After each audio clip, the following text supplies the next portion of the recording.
สบายดีสบายดีวันอาทิตย์เนาะมื้อนี้สิไปเที่ยวก่อนไปแอลก่อนสบายดีเด้อทุกคนเด้อมื้อนี้มีฟิวออกไปนอกบ่ได้อยู่เฮือนอากาศมื้อนี้ก็เป็นครึ้มๆซะเด้ออากาศครึ้มสบายดีเด้อ FC ยูทูบเบอร์เนาะสบายดีวันอาทิตย์ซันเดย์อยู่เฮือนเด้อลูกเด้อแม่สิไปอันนั้นก่อนไปเฮือนไม่พูดก่อน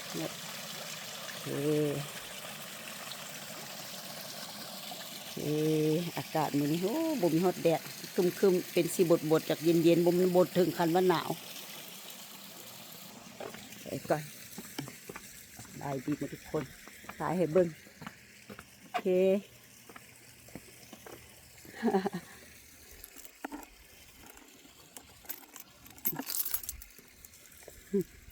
จับกล้องผู้เดียวที่ประมาณนี้เนาะโอเคสบายดีมื้อนี้เอาเบนไปเอาสีแดงไปเด้อมาทุกคนเด้อสบายดีโอเค